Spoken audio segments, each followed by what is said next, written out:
अक्सर हम शहीदों के केवल नाम जानते हैं, उनके जीवन के इतिहास और यहाँ तक कि उनके जीवन से जुड़े महानतम कार्यों के प्रति भी हमें थोड़ा सा ज्ञान नहीं होता। हम मात्र बुतों को फूल मालाएं पहनाकर और तस्वीरें उतरवाकर सोशल मीडिया और अखबारों की सुर्खियों में आकर अपनी दिखावटी देशभक्ति को उजागर करते हैं। एक इतिहास का अध्यापक होने के नाते मेरा ये छोटा सा प्रयास है कि शहीद आजम सरदार उधम सिंह जी के इतिहास को सरलता से आपके ज्ञान में लाना। तो आइए सरल ढंग से उस महान देशभक्त के जीवन का वो महान वृतांत मानस पटल पे उजागर करते हैं।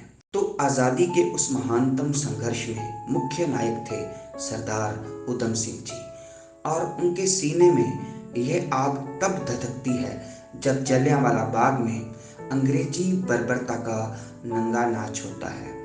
13 अप्रैल 1919 को लाशों के ढेर में मरे डरे सिसकते और कराहते हुए भारत को जब उधम सिंह जी ने देखा तो उस समय उस नौजवान उधम सिंह की उम्र थी मात्र 20 बरस। आंखों में खून उतरा उस डरावनी रात के अंधेरे में, और खून से सनी मिट्टी को मुट्ठी में भरकर एक सच्चे देशभक्त ने कसम ले ली कि अब उन दरिंदों की खैर नहीं जिनके कारण यह खूनी खेल खेला गया है। अब इस नायक की आंखों के सामने केवल दो चेहरे घूमते हैं, एक colonel Reginald Edward Harry Dyer जिसने निहत्थों पे अंधाधुंध गोलियां चलवाई, और दूसरा था उस समय पंजाब का lieutenant governor Michael Francis O'Dwyer जिसके हुक्म से ये बड़ा खूनी खेल खेला गया था।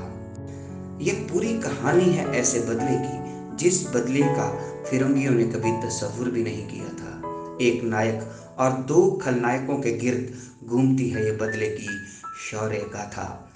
26 दिसंबर 1899 को पंजाब के जिला संगरूर के सुनाम नामक गांव में सरदार टहल सिंह कंबोज और माता नारायण कौर की कोख से उस महान नायक का जन्म एक गरीब परिवार में हुआ। पिता रेलवे फाटक पे चौकीदारी किया करते थे। इनका नाम रखा गया शेर सिंह।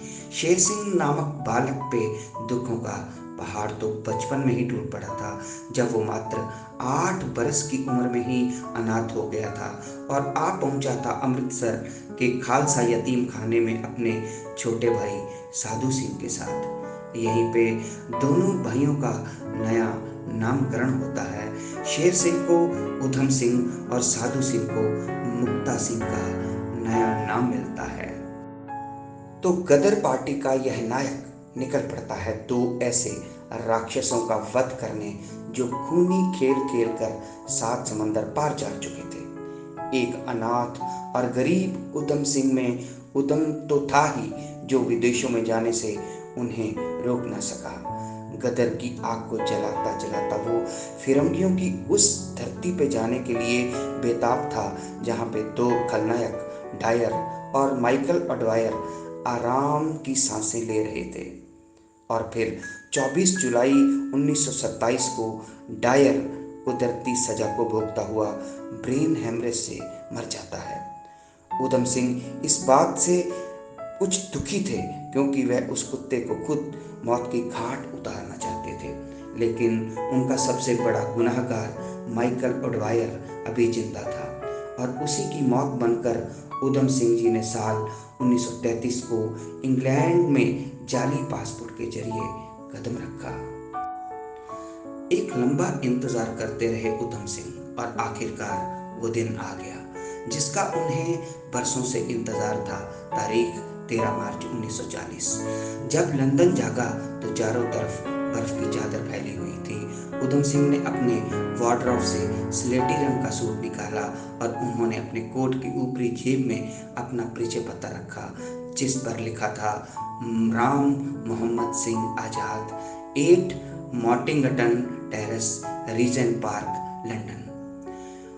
इस दिन का उन्होंने 21 साल इंतजार किया था। जब वो मध्य लंदन के कैक्सटन हॉल में पहुंचे तो किसी ने उनकी तलाशी लेना तो दूर ये भी गवारा नहीं किया कि देखे कि उनके पास आयोजन का टिकट भी है या नहीं। उधम सिंह ने अपनी हैट नीचे की हुई थी। उनके एक हाथ में करीने से तह लगाया हुआ उनका ओवरकोट था। ताज्जुब की बात यह थी कि उस हाल में सुरक्षा बहुत कम थी। ये देखते हुए कि secretary of state of India भी तशरीफ रखते थे। उधम सिंह हाल में घुसने वाले आखिरी लोगों में से एक थे। जब 2 बजे कैक्सटन हॉल के दरवाजे खुले तो मिनटों में वहां की 130 कुर्सियां भर गई। माइकल ओडवायर की सीट हॉल के बिल्कुल आगे दाहिनी तरफ थी। उधम सिंह पीछे जाने की बजाय दाहिने तरफ आइल में चले गए। धीरे धीरे चलते हुए वो चौथी पंक्ति में पहुंच गए। माइकल ओडवायर उनसे कुछ फीट की दूरी पर बैठे हुए थे। उनकी पीठ उनकी तरफ थी। लोगों ने नोट किया कि उधम सिंह मुस्कुरा रहे थे। वो एक एक इंच आगे बढ़ रहे थे। जैसे ही भाषण समाप्त हुए लोग अपना अपना सामान उठाने लगे। उधम सिंह अपना हाथ आगे बढ़ाते हुए ओडवायर की तरफ बढ़े। ओडवायर को लगा कि वो उनसे हाथ मिलाने आ रहे हैं, लेकिन तभी उन्होंने उनके हाथ में रिवॉल्वर देखी। तब तक उधम सिंह उनके नज़दीक आ गए थे। उनकी रिवॉल्वर ओडवायर के कोट को करीब करीब छू रही थी। उधम सिंह ने बिना वक्त गवाए फायर किया। गोली ओडवायर की पसली को तोड़ती हुई उनके दिल के दाहिने हिस्से को भेदती हुई बाहर निकल गई। कहते हैं एक महिला बर्था हेरिंग और क्लाउड रिचर्ड्स ने उन्हें पकड़ा और गिरफ्तार करके ब्रिक्सटन जेल की कोठरी नंबर 10-10 में रखा गया। जेल में उधम सिंह के साथ बहुत क्रूर व्यवहार किया गया। वो वहाँ कई बार भूख हड़ताल पर बैठे। इस बात के प्रमाण है कि उन्हें 42 बार फोर्स फीडिंग यानी जबरन खाना खिलाया गया। यहीं पे उन्होंने निडरता के साथ जज को कहा था कि मैं उधम सिंह नहीं, राम मोहम्मद सिंह आज़ाद हूँ। तुम्हारे सामने पूरा भारत खड़ा है जिसे अब केवल आज़ाद होना है। और फिर एक महानायक को फांसी का हुक्म हो गया। 31 जुलाई 1940 को जर्मन विमानों की बमबारी के बीच सुबह 9 बजे उधम सिंह जी को पेंटन विले जेल में फांसी पर चढ़ा दिया गया। उनकी लाश को दफना दिया गया और फिरंगियों ने समझा कि कहानी खत्म हो गई। लेकिन कहानी का क्लाइमैक्स अभी बाकी था। देश आज़ाद हुआ और देश के परवानों पंजाबियों ने आंदोलन के जरिए आवाज़ बुलंद की कि उस महानायक का पार्थिव शरीर देश में लाया जाए। सारा देश उस पाक दामन को सलाम करना चाहता है। कोशिशें कामयाब हुई। 19 जुलाई 1974 को उनके पार्थिव शरीर को उनकी कब्र से बाहर निकाला गया और एयर इंडिया के चार्टर्ड विमान पर भारत लाया गया। जब उधम सिंह का पार्थिव शरीर लिए हुए विमान ने भारतीय जमीन को छुआ तो वहां मौजूद लोगों की आवाज़ विमान के इंजन की आवाज़ से कहीं अधिक थी। दिल्ली हवाई अड्डे पर उनका स्वागत ज्ञानी जैल सिंह और शंकर दयाल शर्मा ने किया, जो बाद में भारत के राष्ट्रपति बने। पंजाब के उस समय के मुख्यमंत्री ज्ञानी जैल सिंह जी ने उनकी चिता को आग लगाई।